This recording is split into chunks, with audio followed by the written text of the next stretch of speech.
Investments. Terry, thank you for hosting me and my delegation today.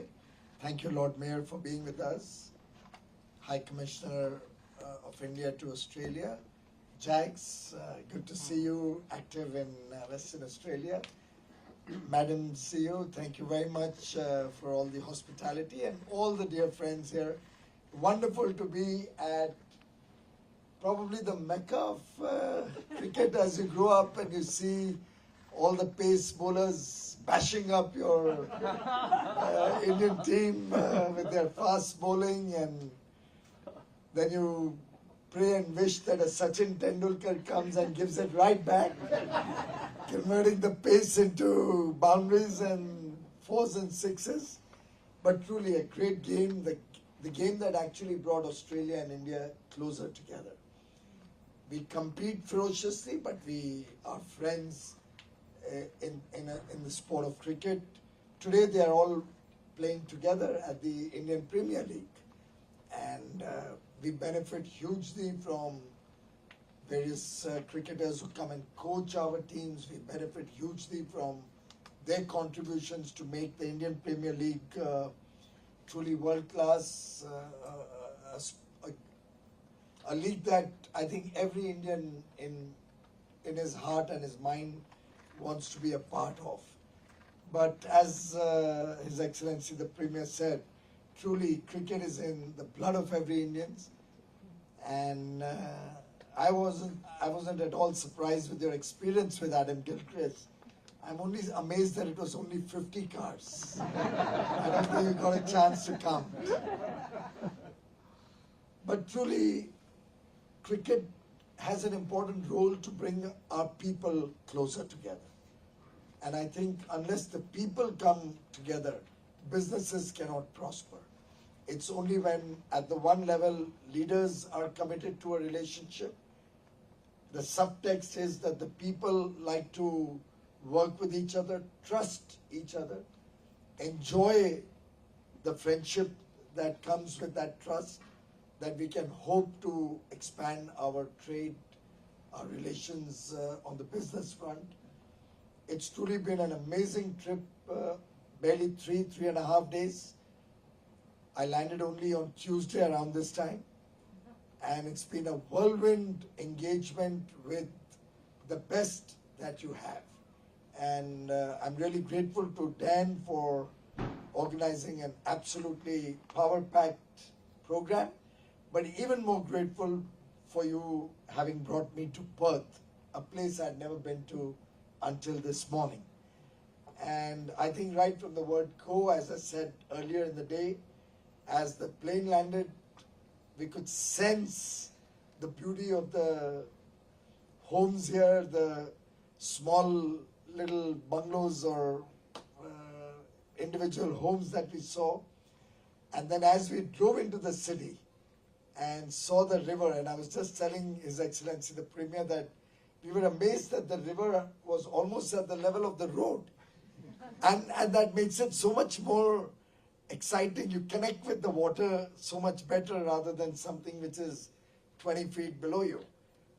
That I'm going to go there for a walk midnight tonight, or just before I catch my flight, because that's the only time he has left free for me. But I agree with you, Premier, that there's a lot that Western Australia and India can do together. As I said earlier, we are actually closer to each other than even Seoul or Shanghai to Sydney. And in that sense, it's very appropriate that we expand our work. The kind of materials that are now being exploited in Western Australia or taken out of the rare earths, the lithium, all of these are going to be very, very crucial in the years to come. Your reserves can actually help technology flourish, help create millions of jobs, particularly in a country like India where we have hundreds of millions of young boys and girls aspiring for a better future, hoping to get the life that they deserve, the life that other parts of the world offer to their young children. we can, of course, expand on education in a big way. I'm delighted that you went to the University of Mumbai because that's where I got educated. One amongst those 800,000 students at any point in time. But it was an area that I think we have made good progress over the years. But to my mind, we have still a long way to go to expand our engagement on education.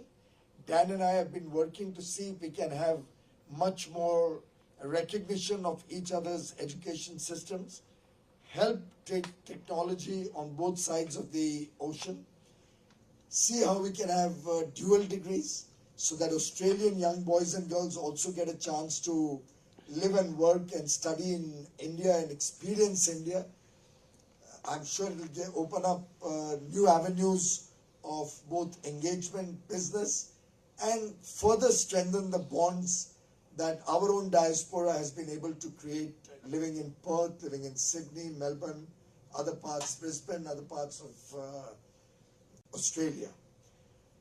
I'm in fact also quite hopeful that in the years to come, Australia and India will play a much more important role in the geopolitical scenarios emerging in this area. The Indo-Pacific has to be made a very safe and secure and peace-loving region.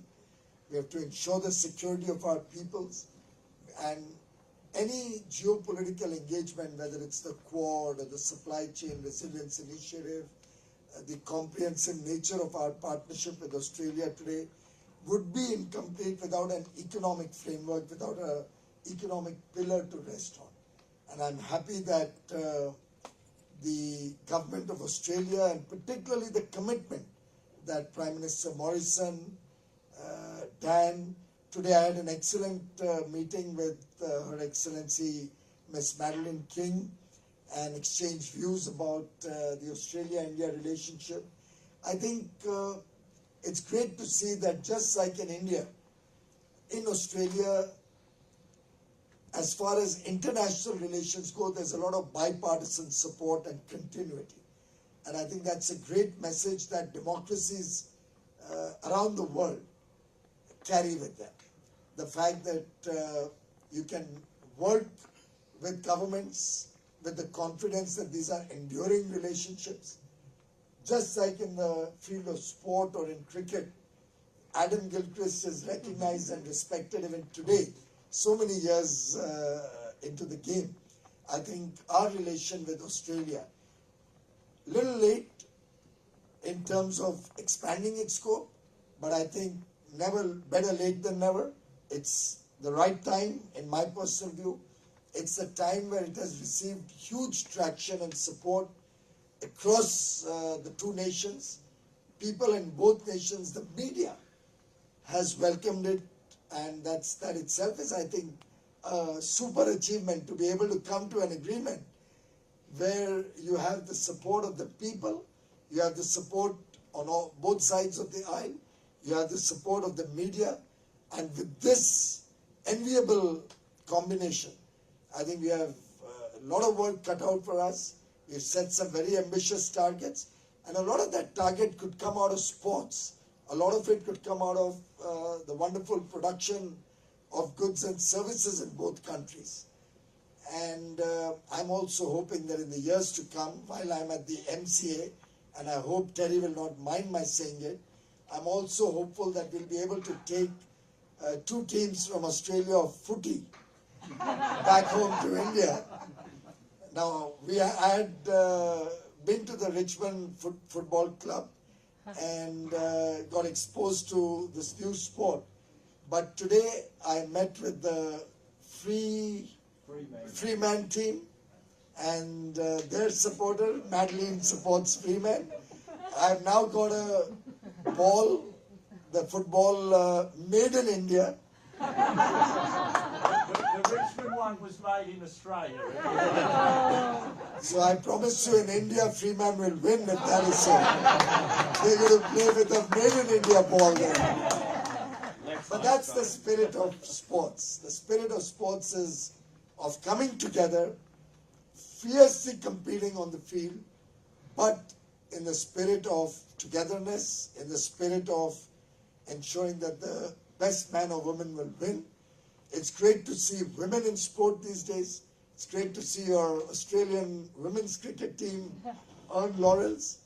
I know Indians across the world are waiting to see the T20 matches in the near future. But as they say, may the best man or woman, best team win. But ultimately, the sport has to come out victorious. And I think the same goes for our friendship and our relationship with Australia. While we will compete in business, we'll compete across the world when we are carrying out our businesses. But I have the confidence that this unity agreement that Australia and India have entered into, incidentally, the name India-Australia Economic Cooperation and Trade Agreement, ECTA, in Hindi reads as Ekta. And for those who understand Hindi, Ekta is unity in Hindi. So my good friend Dan has christened this as the Unity Agreement, and I do believe it's a unity agreement that will define the unity of our two people, the unity of our cultures, our history, our tradition, and our future. Thank you very much, Premier, for sparing your time, and I look forward to your visit to India and to host you when you come to India. Thank you.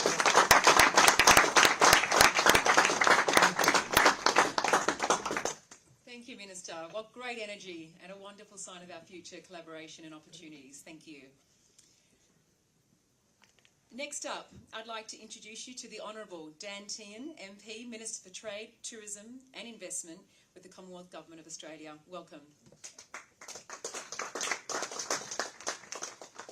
Thanks, Carolyn. It's great to see you. The last time we saw each other was in Queensland on the Sunshine Coast a couple of weeks ago, and you can be rest assured tourism is flourishing, because the plane over here, there were people everywhere. The airport was just chock-a-block.